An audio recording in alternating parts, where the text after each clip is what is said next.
ಕತುರಿಯ ಬುದ್ಧಿ. ಅಷ್ಟಾಂಗ ಯೋಗದಲ್ಲಿ ಕೃತಕ ವಿಧಾನದ ಅನಿವಾರ್ಯ ವೈಫಲ್ಯ. ಶ್ರೀಲ ಭಕ್ತಿ ಸಿದ್ಧಾಂತ ಸರಳ ಠಾಕೂರರು ಹೀಗೆ ಕತೆ ಹೇಳುತ್ತಾರೆ. ಕಟ್ಟಿಗೆ ಸಂಗ್ರಹಣ ಮಾಡುವ ಉದ್ದೇಶದಿಂದ ಒಬ್ಬ ವ್ಯಕ್ತಿ ಸುಂದರ್ಬನ್ ಕಾಡನ್ನು ಪ್ರವೇಶಿಸಲು ಮುಂದಾಗುತ್ತಿರುತ್ತಾನೆ. ಆಗ ಕೆಲವು ಸಜ್ಜನರು ಒಂದನ್ನು ಕಂಡು ಹೇಳುತ್ತಾರೆ, ಈ ಕಾಡಿನಲ್ಲಿ ಅನೇಕ ಕಾಡು ಪ್ರಾಣಿಗಳಿವೆ, ಹುಲಿ, ಕರಡಿ. ಯಾವುದೇ ಶಸ್ತ್ರಗಳಿಲ್ಲದೆ ಕಾಡನ್ನು ಪ್ರವೇಶಿಸಬೇಡ. ಆಗ ಆ ವ್ಯಕ್ತಿ ಜೋರಾಗಿ ನಗುತ್ತಾನೆ.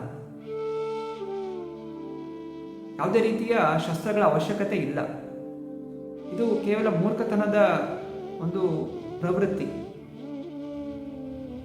ಕಲ್ಲಿದ್ದಲು ಗಣಿಗೆ ಕಲ್ಲಿದ್ದಲು ಹರಿಯುವಂತಹ ಪ್ರವೃತ್ತಿ. ನಾನು ಹಾಗೆ ಮಾಡುವುದಿಲ್ಲ. ಕಾಡಿನಲ್ಲಿ ಅನೇಕ ಮರಗಳಿವೆ. ಅಕಸ್ಮಾತಾಗಿ ಯಾವುದೋ ಕಾಡು ಪ್ರಾಣಿ ಓಡಿ ಬಂದರೆ ಸಮೀಪದಲ್ಲಿರುವಂತಹ ಮರವನ್ನು ಏರಿ ಕಟ್ಟಿಗೆಯನ್ನು ಮುರಿದು ಆ ಪ್ರಾಣಿಯನ್ನು ಓಡಿಸಿಬಿಡುತ್ತೇನೆ. ನಾನು ಕಟ್ಟಿಗೆ ಮುರಿದು ಅದರ ಮುಂದೆ ನಿಂತುಕೊಂಡರೆ ಎಲ್ಲ ಕಾಡು ಪ್ರಾಣಿಗಳು ಹೆದರಿ ಓಡೋಗುತ್ತವೆ ಎಂದು ಅವನ ಅಹಂಕಾರದಿಂದ ಮಾತನಾಡಿದ. ಒಂದೆರಡು ದಿನಗಳಲ್ಲಿ ಕಟ್ಟಿಗೆ ಸಂಗ್ರಹಣ ಮಾಡುವಾಗ ಒಂದು ಸಣ್ಣ ಹುಲಿ ಎದುರಾಯಿತು. ಧೈರ್ಯದಿಂದ ಮರದಿಂದ ಕಟ್ಟಿಗೆ ಮುರಿದು ಎದುರಿಸುತ್ತೇನೆ ಚಿಂತಿಸುತ್ತಿದ್ದಲೇ ಆ ಹುಲಿ ಎಗರಿ ಅವನ ಕುತ್ತಿಗೆಯಿಂದ ರಕ್ತ ಹೀರಲು ಶುರು ಮಾಡಿತು. ಹೀಗೆ ಆ ವ್ಯಕ್ತಿ ಮರಣವನ್ನು ಹೊಂದಿದ. ಸಕಲ ಊರಿಗೆ ಆ ಸುದ್ದಿ ಅನ್ನೋದು ಗೊತ್ತಾಯಿತು. ಕೆಲವು ದಿವಸಗಳ ನಂತರ ಒಬ್ಬ ಸಾಧು ಯಾವುದೇ ಶಸ್ತ್ರಗಳಿಲ್ಲದೆ ಅವನು ಕೂಡ ಕಾಡನ್ನು ಪ್ರವೇಶಿಸಿದ. ಆಗ ಎಲ್ಲ ಸಜ್ಜನರು ಅವನ ಹಿಂದೆ ಶಸ್ತ್ರಗಳನ್ನು ಹಿಡಿದುಕೊಂಡು ಅವನ ರಕ್ಷಣೆಗೋಸ್ಕರ ಹಿಂಬಾಲಿಸುತ್ತಿದ್ದರು. ಆದರೆ ಆ ಸಾಧು ಮುಂದೆ ಹೋಗುತ್ತಿದ್ದಾಗೆ ಅನೇಕ ಕಾಡು ಪ್ರಾಣಿಗಳು ಎದುರಾದವು. ಆದರೆ ಕಾಡು ಪ್ರಾಣಿಗಳನ್ನು ನೋಡುತ್ತಿದ್ದ ಹಾಗೆಯೇ ಶಾಂತಿಯಿಂದ ಹಾಗೂ ಸಂತೋಷದಿಂದ ನೃತ್ಯ ಮಾಡಲು ಶುರು ಮಾಡಿದರು. ಒಬ್ಬರೊಬ್ಬರನ್ನು ಆಲಂಗಿಸಿದರು.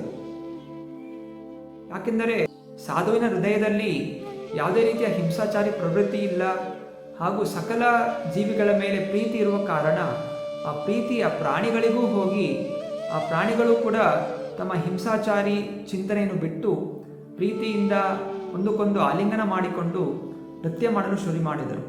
ಹುಲಿ, ಜಿಂಕೆ, ಆನೆಗಳು ಎಲ್ಲವೂ ಕೂಡ ಒಂದಕ್ಕೊಂದು ನೋಡಿ ಆಲಿಂಗನ ಮಾಡುತ್ತಿತ್ತು.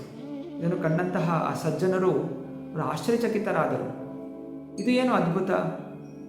ಆಯುಧವಿಲ್ಲದೆ ಆ ಕಟ್ಟಿಗೆ ಸಂಗ್ರಹಣ ಮಾಡುವ ವ್ಯಕ್ತಿಯನ್ನು ಸಂಹಾರ ಮಾಡಿದರು.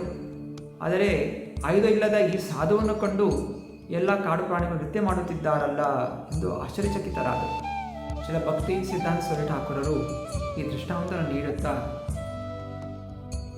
ಈ ಅಷ್ಟಾಂಗ ಯೋಗಿಗಳು ಕೃತಕ ವಿಧಾನದಲ್ಲಿ ನಾನಾ ರೀತಿಯ ಪ್ರಯತ್ನವನ್ನು ಮಾಡುತ್ತಾರೆ. ಆದರೆ ಹೃದಯದಲ್ಲಿ ಕೃಷ್ಣನ ಮೇಲೆ ಪ್ರೀತಿ ಬರದಿರೋ ಕಾರಣ ಅವರು ಜೀವನದಲ್ಲಿ ವಿಫಲರಾಗುತ್ತಾರೆ, ಆಧ್ಯಾತ್ಮಿಕ ಮಾರ್ಗದಲ್ಲಿ ಕೆಳಗೆ ಬೀಳುತ್ತಾರೆ. ಆದರೆ ಭಕ್ತರು, ಕೃಷ್ಣನ ಪ್ರೀತಿಯುತ ಸೇವೆಯಲ್ಲಿ ತೊಡಗಿರುವಂತಹವರು ಎಲ್ಲ ರೀತಿಯ ಪರಿಸ್ಥಿತಿಗಳನ್ನು ಜಯಿಸುತ್ತಾರೆ, ಎಲ್ಲ ಹೃದಯವನ್ನು ಗೆಲ್ಲುತ್ತಾರೆ.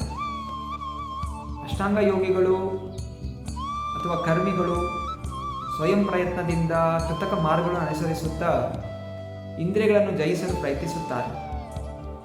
ಮೊದಲು ಇಂದ್ರಿಯಗಳನ್ನು ವಶಪಡಿಸಿಕೊಳ್ಳುತ್ತೇನೆ, ಅನಂತರ ಆತ್ಮಕ್ಕೆ ಆನಂದ ಕೊಡುತ್ತೇನೆ ಎಂದು ಪ್ರಯತ್ನಿಸುತ್ತಾರೆ. ಆದರೆ ಅವರು ವಿಫಲರಾಗುತ್ತಾರೆ.